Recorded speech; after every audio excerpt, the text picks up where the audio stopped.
Welcome to Buddhism in Action, a monthly event where we sift through some of the tough questions facing our global community.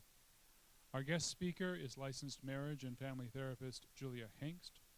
In her work, Julia combines Western psychology along with Isa Gucciardi's groundbreaking depth hypnosis work. And now, Julia Hengst.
And Jetsun Kandro Rinpoche.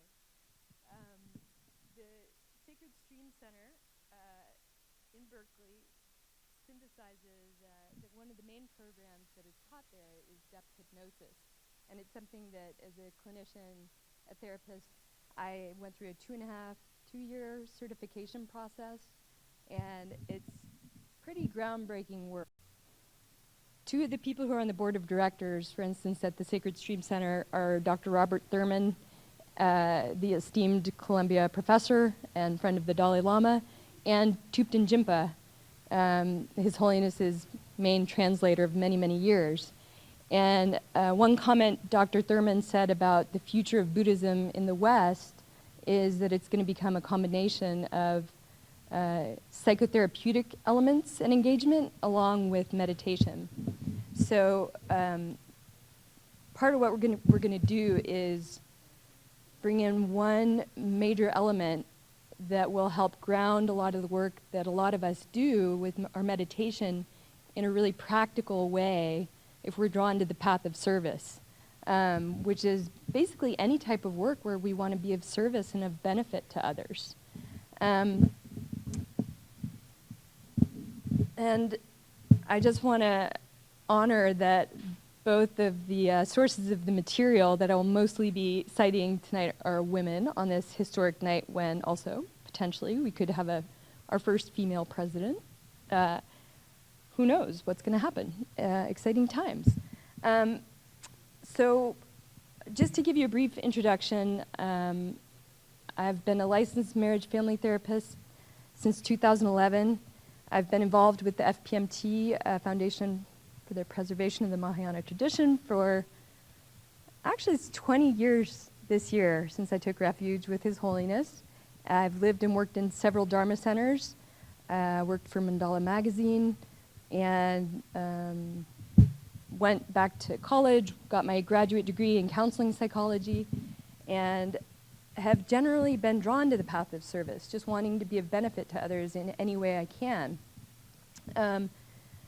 So to clarify a little more this idea of the path of service, it can take any form. So it can be really obvious forms, like being a doctor, a healer of any kind, like an acupuncturist, midwife,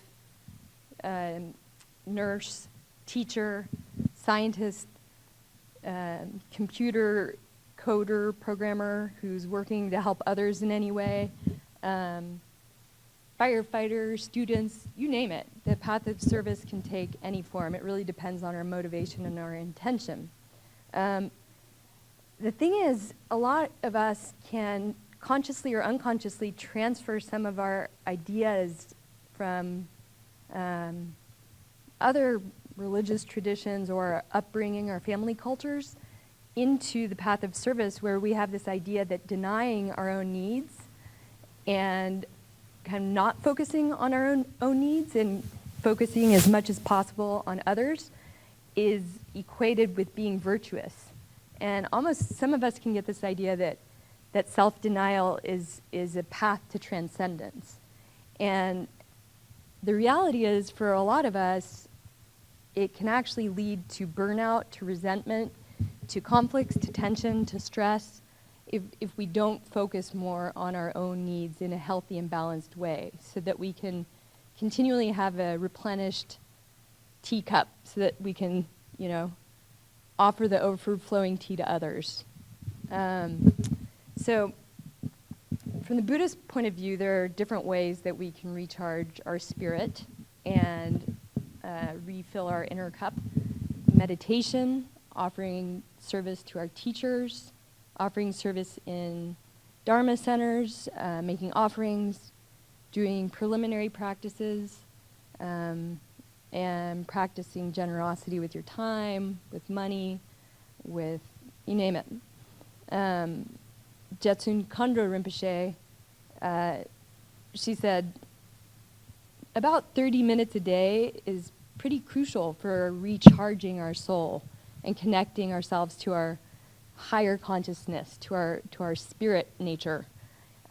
She pointed out, however, this was quite interesting to me, that for those of you who live in Dharma communities, if you think too much about spiritual things all the time with your community members and don't do other things that are non-spiritual, like go on picnics or go out to movies or play music together or play games, then we can end up getting into a bit of a bubble and getting a bit rigid and uptight and boxed in. So it's really important. She was especially talking about, if you're drawn to the path of the service in Dharma communities, leaders, it's really important for them to encourage the growth of genuine friendships in the community, taking time to hang out with people and get to know them without an agenda of trying not to disappoint them by offering service, or trying to,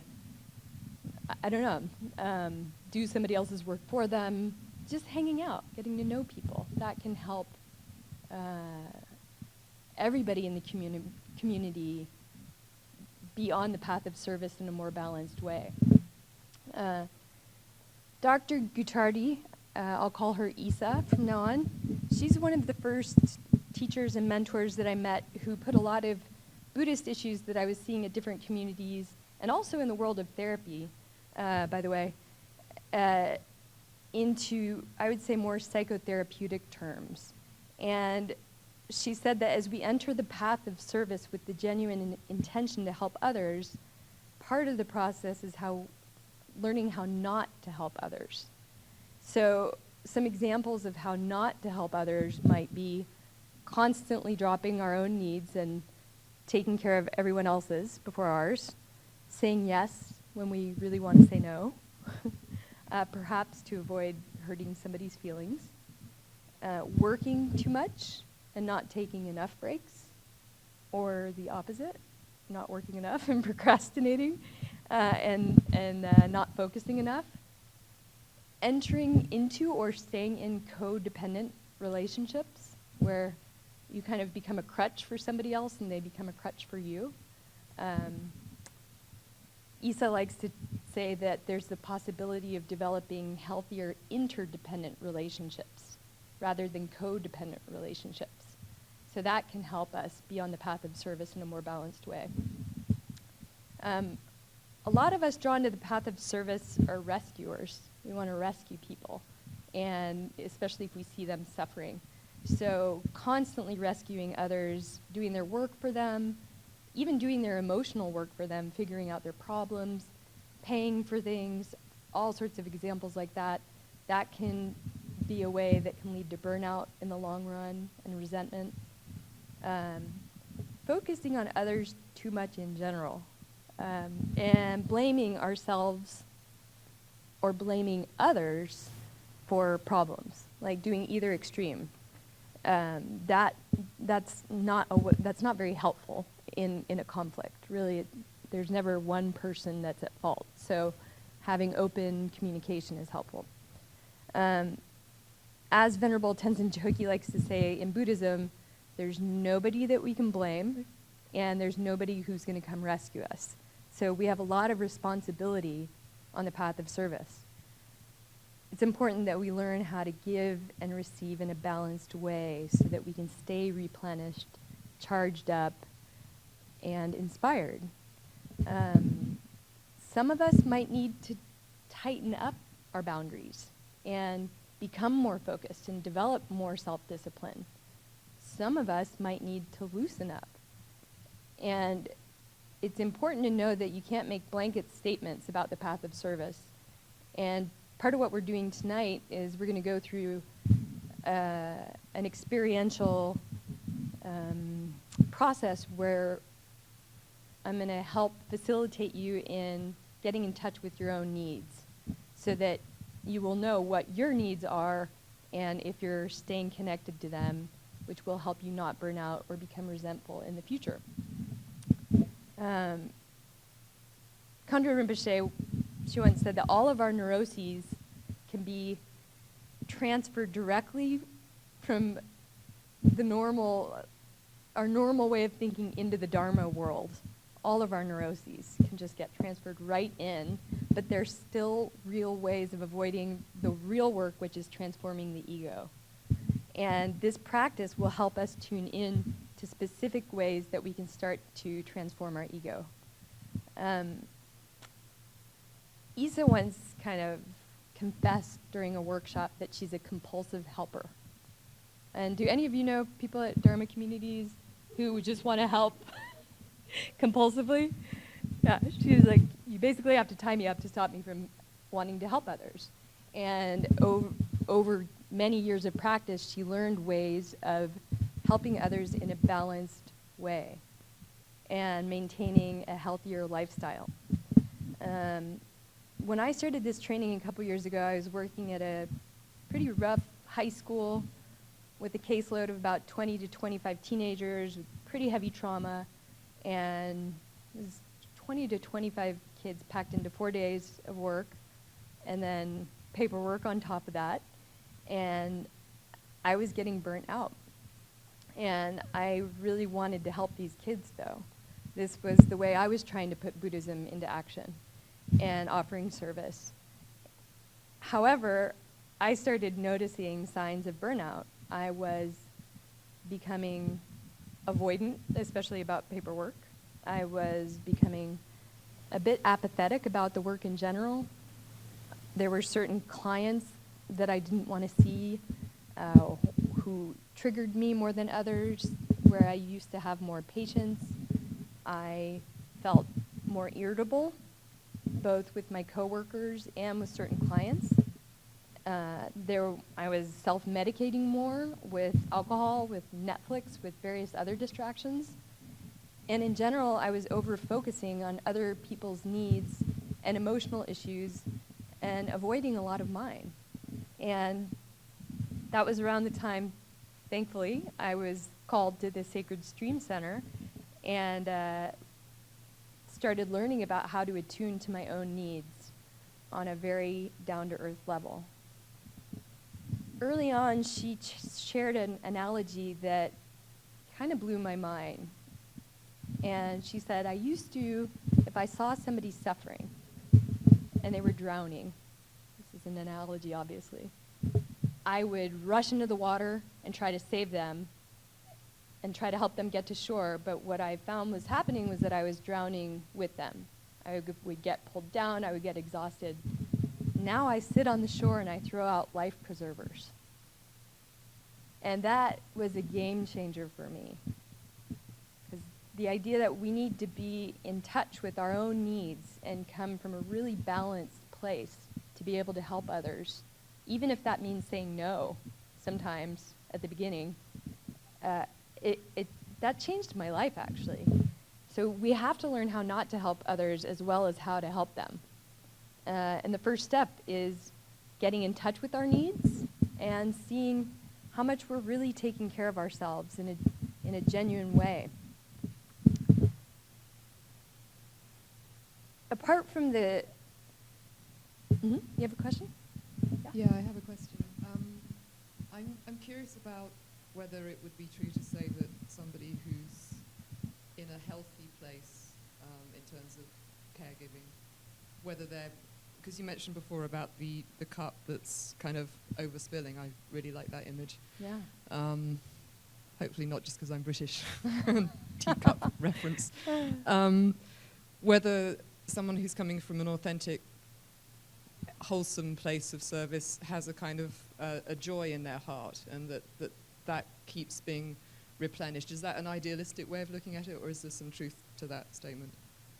Definitely some truth to that. That's one of the signs, is when you have enough energy, when there's a feeling of genuine happiness in your heart, where it's sustainable, where there aren't these sort of peaks and valleys of a lot of energy and excitement and helping, and then total exhaustion and burnout.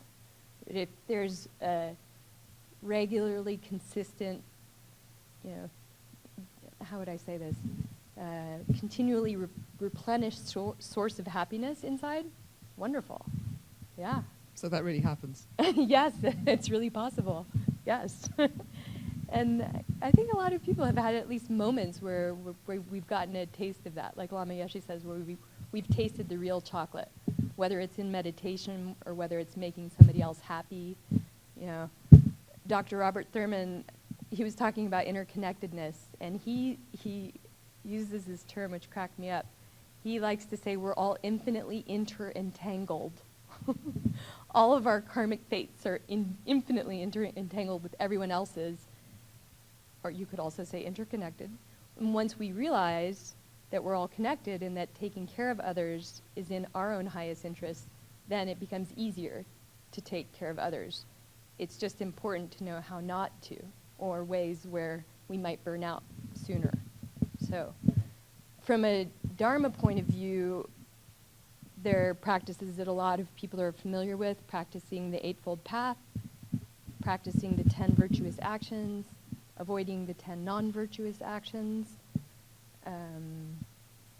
doing preliminary practices like prostrations or mandala offerings, etc. And those are really important. Khandro Rinpoche, she said, in the West, we tend to emphasize intellectual understanding a lot, and we forget that we need to purify negative karma and accumulate merit.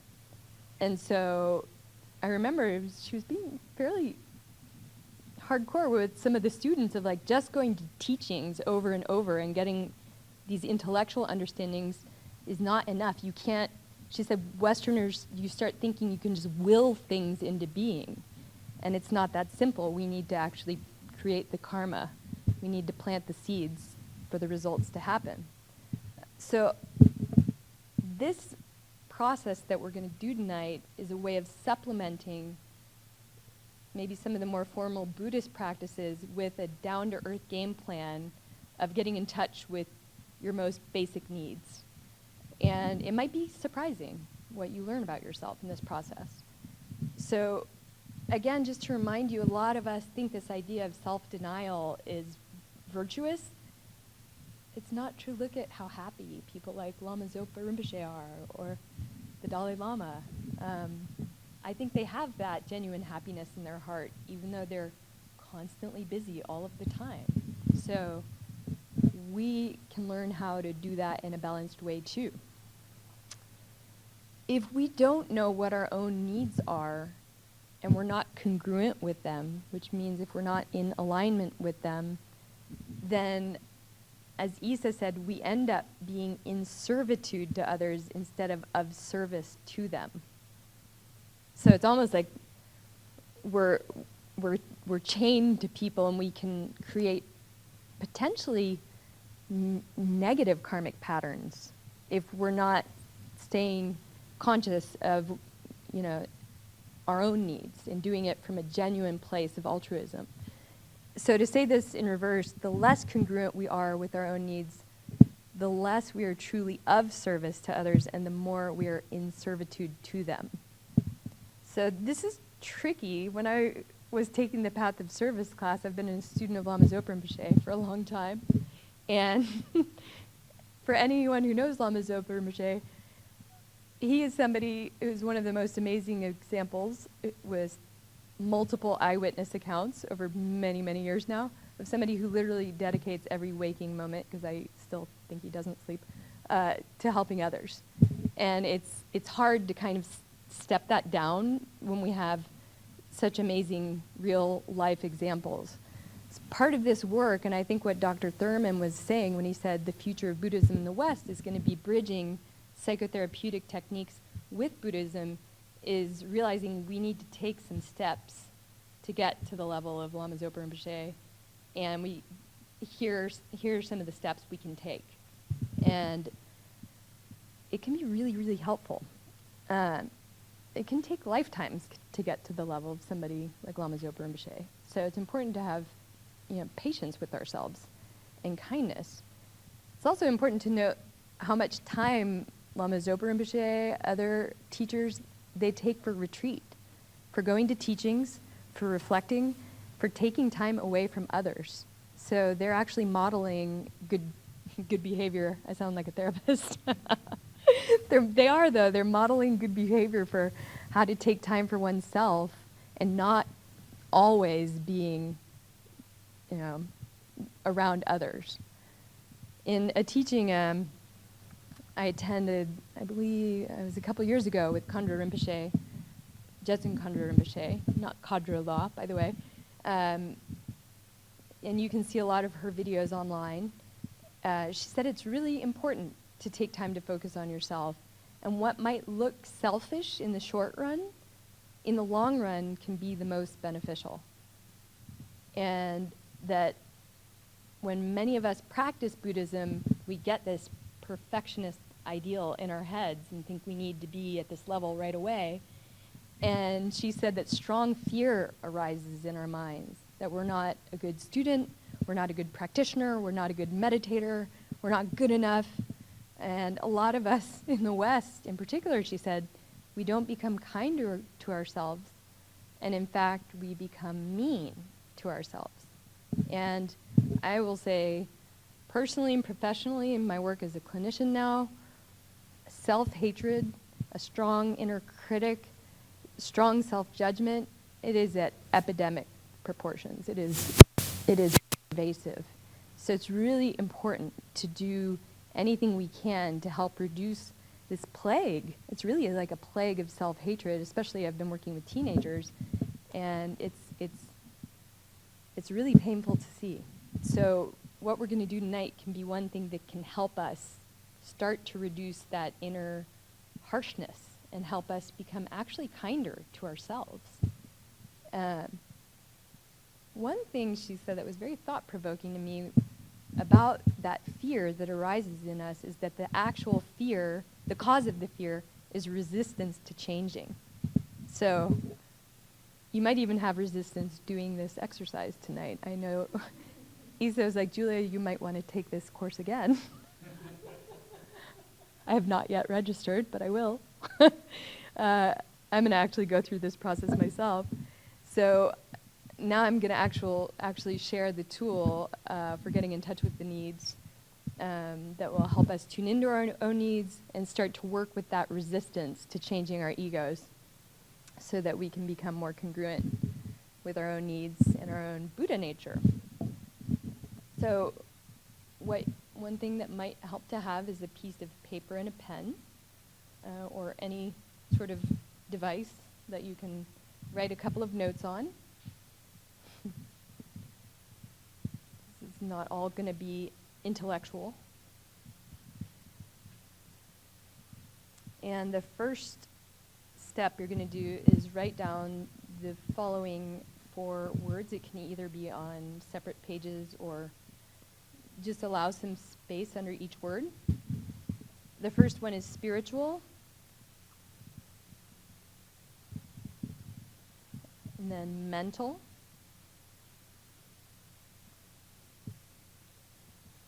emotional, and physical. So this is the framework for beginning to get in touch with our needs.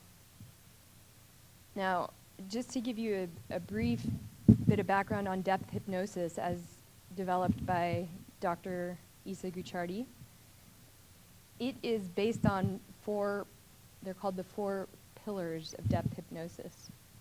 Buddhist psychology, which is the idea that we all have Buddha nature, and most of our pain and suffering comes from turning away from our Buddha nature into karmic patterns, habits, addictions that keep us disconnected from that fundamental goodness that we all have, all beings have. And even the earth, nature itself has that divine intelligence inherent in it. Buddhist psychology, energy medicine, so working with sound healing, lights. Reiki is one example of energy medicine. Acupuncture, it acknowledges that there's a subtle energy body. Hypnotherapy, which that word hypnosis can be very triggering for people due to Hollywood, where it's been a bit hijacked into everybody thinking it's just magic and that you don't remember anything and you can be basically hypnotized and told to do things and you will do them with no recollection of it. It's not like that at all. It is simply a way of slowing down the brain waves to a speed similar to that which they are when we're dreaming. So you use your voice, if you're a hypnotherapist, as a tool to help your client, for instance, get into a state of relaxation. It's like a guided meditation. Helps you connect with your body, with your mind. The brain waves literally change their speed. And when they're in a state similar to that we have when we're dreaming, the subconscious mind can be accessed more easily. And the subconscious communicates in the language of symbols. That's one of its forms of communication. So when you're doing hypnotherapy, you often work with guided imagery, just like we do in certain practices in Buddhism, visualization and whatnot. And you do remember things after being in an altered state. It's very light trance work. And the last pillar is applied shamanism. So in traditional shamanism, the shaman would do a lot of the work or the heavy lifting, as Isa says, on behalf of the person who comes for a healing. And in this work, it's much more client-centered, where the client becomes empowered to become their own healer. They become much more active agents in their own healing. So applied shamanism is, Isa says, you strip out the sage and the feathers. And the idea underlying all shamanic traditions around the world is that we're all connected to the earth. And we don't need to go through culture to connect to the earth. We're all made of the elements. You can find this in Chinese medicine 5-element theory. You look at Tibetan Buddhist theories of working with the elements. We can all connect with the healing power of nature directly. So that's the applied shamanism part, in a nutshell. So what we're going to do in shamanic work, you often work in what's called a power-filled state. For anybody who's familiar with deity practice, it could mean manifesting as a deity. That's being in a power-filled state, for instance. We can connect with our Buddha nature in any number of ways, though, and it's important in this context to know that you can have fun with it. It's like your imagination can come alive, often the part of us that was shut down in our school system when we were young, and just be relaxed. So we're going to connect with our Buddha nature, our Buddha consciousness, or the divine, or higher power, whatever words work for you. At the Sacred Stream, we work with the idea that Buddha nature appears in whatever form works best for your mind. So it could be power animals, it could be an angelic or mythical being, it could be an element, like a tree or a mountain or a river, or it could be a Buddha, like Shakyamuni Buddha or Tara. So take a moment right now and call in this higher consciousness in whatever form feels best to you. Shakyamuni Buddha, Tara, whomever, all in the nature of love and compassion and wisdom. And just allow yourself to connect with this higher consciousness, this universal flow of divine energy.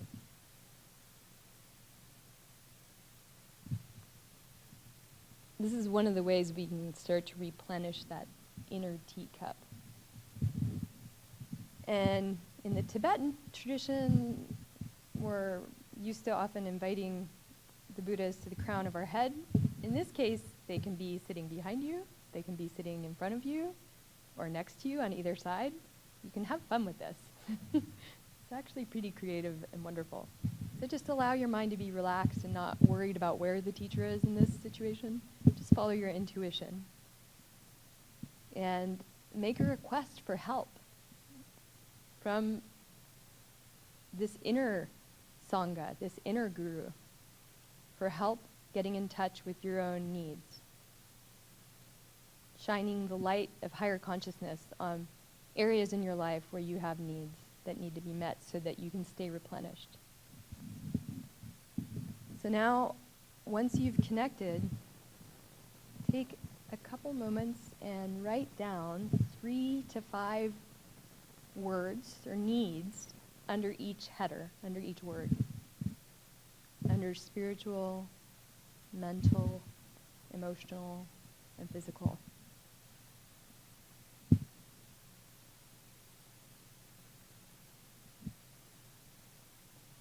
Does anybody have any question? I'll ask right now about what an example of a need could be that you have.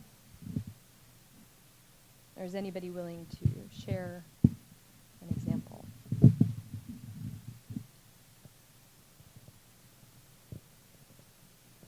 Could you perhaps provide an example of what a mental need would be? Yes. A mental need could be reading a book. It could be having a discussion with somebody with whom you had a miscommunication and you need to understand it from a different perspective. Let's say you get into conflict with somebody and you really can't understand their point of view.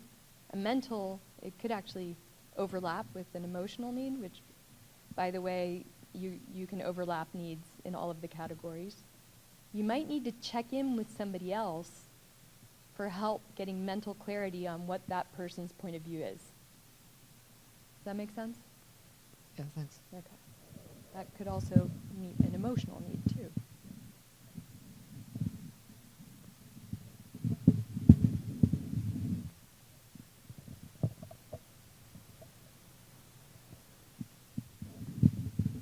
Let me know when you all have maybe three words listed under each. And I'm going to give a couple examples. When I took this course, I took it as a teleclass at the Sacred Stream. So it was over a series of 6 weeks, I believe. And I think there were about 15 to 20 people who called in, many different types of healers, some people just working on their own stuff in a therapeutic way. And it was fascinating to me, because I would say everybody in the class was 20 to 70 years old. And there were people who called in who were in the second week. We were told to put 5 to 10 needs under each, not 3 to 5. There were people in their 50s who said they found it astounding how hard it was to identify their own needs. And they said, in my family culture, to focus on my needs was considered selfish. If I put my needs first, I would get in trouble. So there were people who had no idea how to list their needs. Yes? Yeah, I just had a comment about that, because I had a similar experience when I first trained in nonviolent communication. Mm-hmm.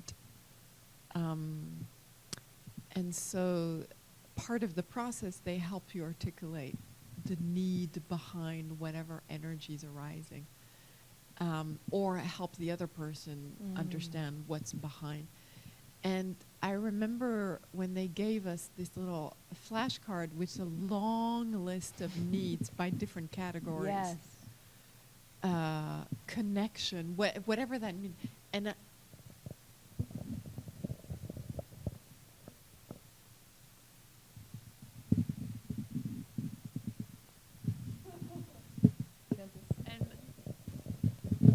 and I remember just thinking to myself, wow, I've never, like, it almost like forced me to develop a vocabulary around needs, because you're never really encouraged to think about what's going on and what your needs may be. So I realized I had zero need vocabulary. NVC is a great tool for getting in touch with one's needs, and that can be a good source for if you're feeling stumped on needs or want to expand your own vocabulary. But I can't overestimate how much of an effect this idea of self-denial equals being virtuous, like how pervasive that idea is. And especially there's cultural trappings. You know, there are different cultures where it's almost a requirement for certain members of the family to sacrifice all of their needs for the sake of the family. That's just a given. I mean, I've worked with a lot of clients who, if they didn't sacrifice all their needs, they would almost be disowned. So it can be a matter of survival almost for some people. So it's really important, though, to start opening to the possibility that being in touch with one's own needs may be helpful to all sentient beings in the long run. Yeah, so, you know, a physical need, for instance, on a very basic level could be a physical need for safety. Exercise, very, very basic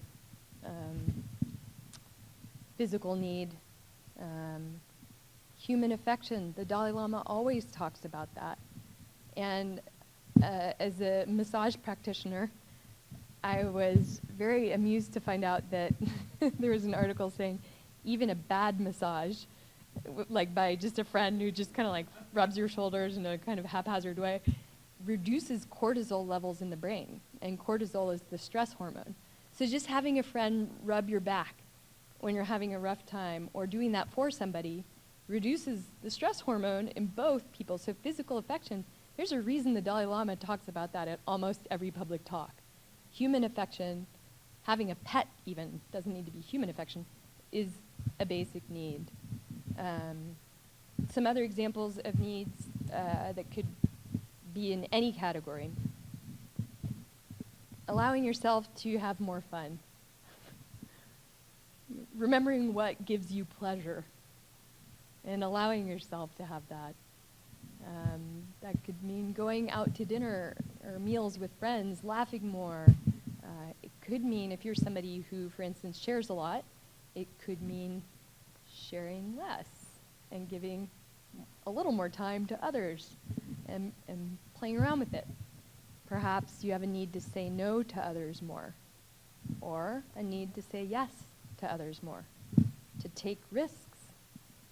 You know, try going out on a date, for instance. That could be a need. Playing a musical instrument, trying something new. One thing, you know, Isa has said before, a lot of us on this planet are wallowing in grief all the time. Grief being the natural feeling we have when we've lost a person, place, or thing, or a sense of self, by the way. We're wallowing in grief and we have no idea, how to process it. And one of the two medicine women, as I call them, that I work with, Isa and Sue Feathers, by the way, Sue Feathers calls crying water for your inner garden, rain for your inner garden. So an emotional need could be giving yourself space to cry, to process grief, if you have some old grief that never got to be expressed. One need could be giving honest feedback. There was a lama when I worked at Tushita in Dharamsala. He was at the Library for Tibetan Works and Archives. I think that's what it's called. And he said, you Westerners have this idea that you can take a lot of these mind training slogans and turn them against yourselves, and you allow yourselves to become a doormat for everyone. It's like that idea that Khandro Rinpoche was saying, that you become mean to yourself instead of kinder. And he said, for example, mind training slogan, offer the victory. It means, if there's a situation where out of maybe hubris or pride, you want to engage and you want to win, offer the victory is just let it go, even in some situations if you're right, just for the sake of reducing the karmic pattern, de-escalating the psychic warfare. He said, however, some of you Westerners take that too far, and you end up offering the victory all the time in every circumstance, where in fact it would be helpful to have boundaries. So he said, I like to say, offer the victory once, offer it twice, offer it 3 times, but give some feedback. Isn't that good? Yeah. So, question? We do have a question from online. Stephen, who's been very patient, asks, part of the problem with this exercise is you don't know what you don't have. That is a really good point. And that is where tonight, during this short 1 hour, when I did this workshop, we had a week to do.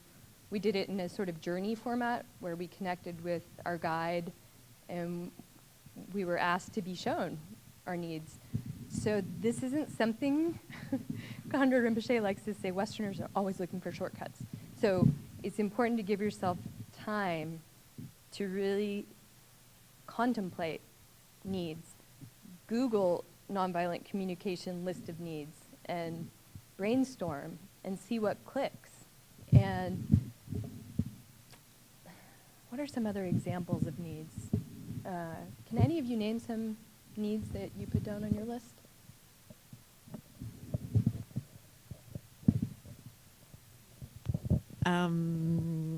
So for mental, what came up for me is nurturing this connection with the wonder of the world. Feeling alive and engaged and stimulated. So these to me seems very mental needs, really important. Great.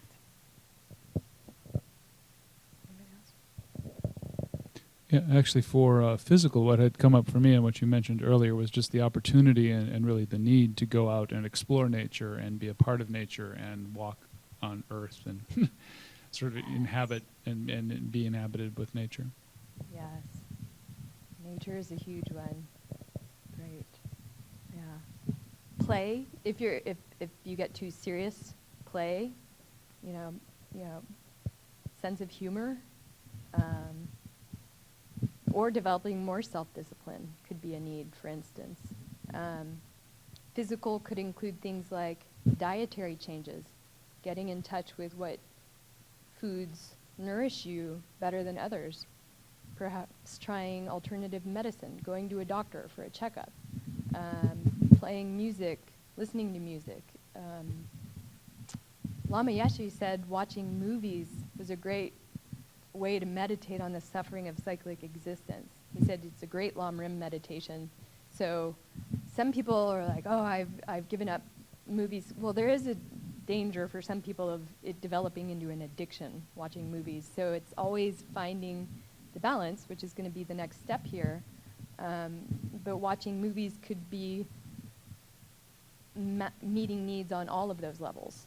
If you're watching a movie, viewing it as a Lam Rim meditation or a meditation on the suffering that happens in this world, then it can be spiritual, it can be mental, it can be emotional, and it can be physical.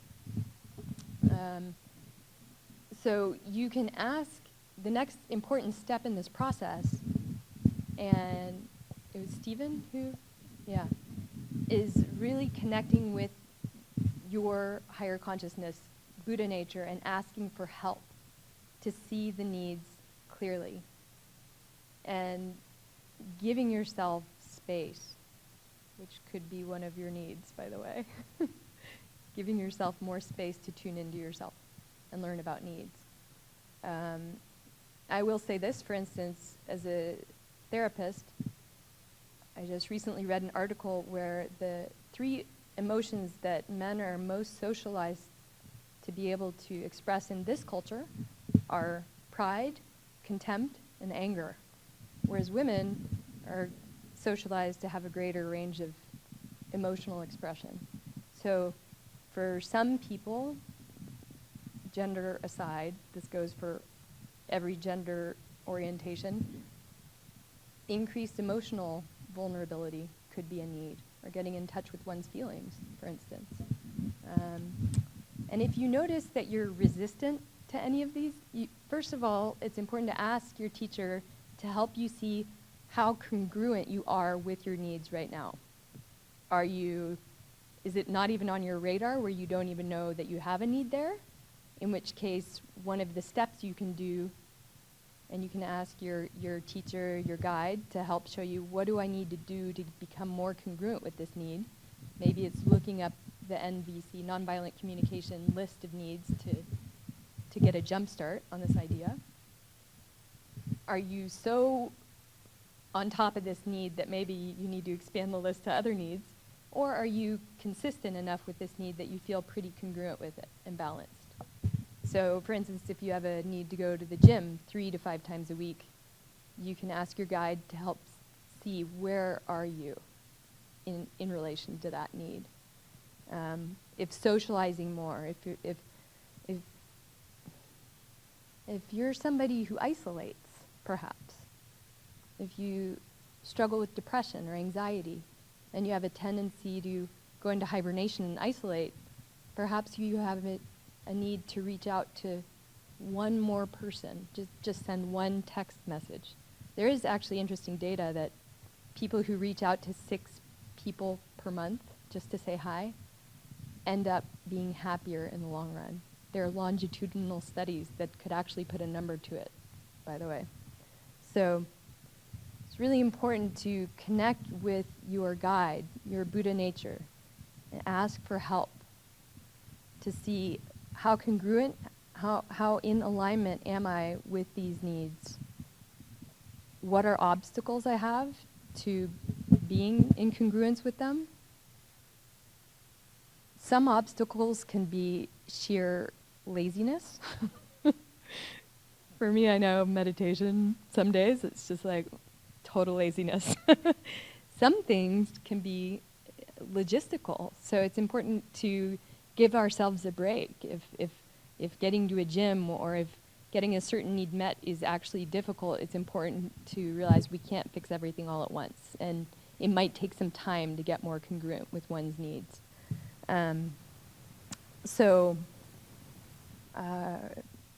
One example, I was invited to a gathering in Santa Cruz this week. I live in Oakland, and it's a gathering where I'd see a lot of people I love. Community is a need I have, connecting with community. So it wouldn't meet that need. When I sat down and reflected on it, basically the stress of the time, money, energy it would take to come down, it outweighed the benefit in this particular situation. I felt like I would end up more tired and perhaps stressed in the long run. So I chose to sacrifice this, basically. So sometimes staying congruent with our own needs can feel like making a sacrifice. It may require a sacrifice. And just a heads up to anybody who has a bit of people pleasing, it can feel like you're letting people down sometimes to say no. So by staying in touch with your own needs, you might have to say no to others, and you might worry that you're disappointing them. And that's where it's important to be aware of the 8 worldly dharmas, criticism, praise, blame, etc., and not worry about disappointing somebody else. Because you know that you're going to be better off in the long run if you say no right now, or if you say yes right now. You might even want to imagine the feeling you would have if you were really congruent with this need, even if you're not doing it now. So let's say you put something on your list. Do any of you have anything on your list that you're not doing at all right now? A need that you didn't even know you had, perhaps? Or is everybody on their game?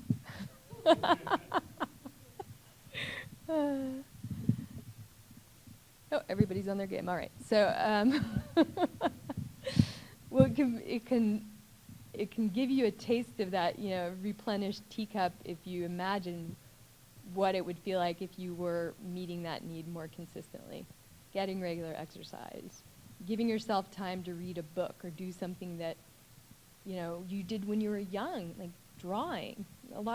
There are all these that sounds bad, coloring books for adults, not adult coloring books, where people are finding it's like color therapy. They're coloring, like grown-ups. It's actually a lot of therapists I know will sit and color with their clients because it's therapeutic. Yeah. I just experienced something quite interesting in that one of the things I'd written down that I'm not doing, but I wrote it down, is dancing. And then I didn't say anything because I felt too shy about it. And there's something very interesting about, somehow this can feel very intimate to talk about needs that we're not somehow expressing. I don't know why, but it does. It feels delicate somehow. Well, thank you for being so brave, because it is. It's. I think that hits on the point of this idea that it can seem selfish if we want to do something that's for pleasure. And in fact, feeling pleasure is part of the path. And that can, it's important to be really careful with that. But pleasure is part of what can help us feel young again when we weren't our minds weren't so tight and rigid and fixated. Things like dancing and moving, also from an energy medicine perspective, couple of great books, Anatomy of the Spirit, and I always reverse it. It's either Eastern Mind, Western Body, or the opposite. I apologize. Great books for tuning into the chakra system. And for instance, if you're feeling ungrounded, or lung, as they say, if you have lung in Tibetan medicine, where you have too much energy at your heart, and you feel like you can't connect with your body and you're all in your head, dancing is a fantastic way to actually help get circulation going through all of your channels. So there's energy medicine reasons, too, for doing things that help us feel pleasure. Another question online, again from Stephen. How do you prioritize your needs? For example, pick the ones that are most important to happiness. I have so many needs, with a frowny face. It's okay to have needs. No frowny face required. That's where connecting with your own higher wisdom.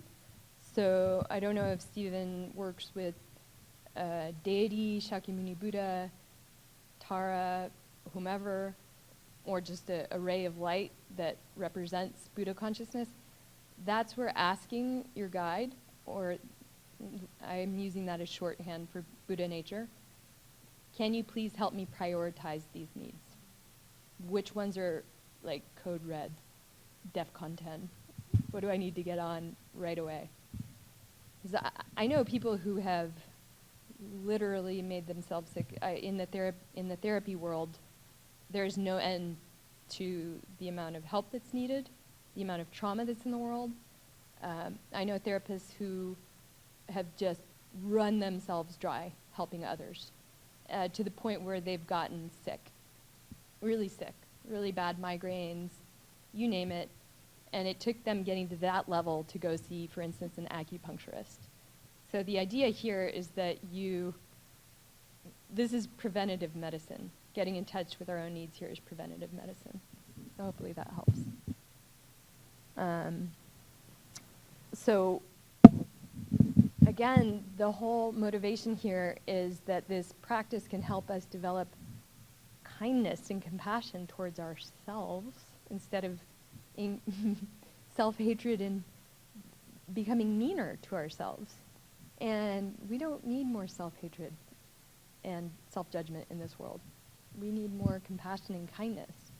And I wanted to close this exercise with a quote from Lama Yeshe, who founded Vajrapani Institute for Wisdom Culture. Be gentle first with yourself if you wish to be gentle with others. I'm going to repeat that. Be gentle first with yourself if you wish to be gentle with others.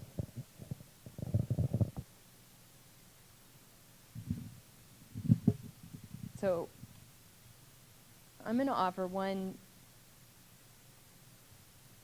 simple example I've found over the years from working with therapy clients, from working with friends, from working with myself. People who are suffering, if you find that you're really mean to yourself, simply ask yourself, if this was my best friend or somebody I love instead of me, how would I try to help them?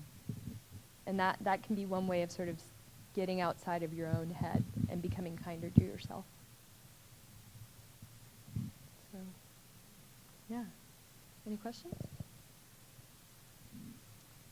All right. Well, that's all we have time for tonight. Thank you for tuning in. BuddhismInAction.org. Thank you. Thank you to everyone for participating in Buddhism in Action. We hope it has brought you some fresh perspectives and more clarity. This is the final episode of Buddhism in Action. However, if you would like to see both this episode and the preceding 5 episodes, please go to our website, BuddhismInAction.org, at which you can view the videos and listen to the audio. And once again, thank you and good night.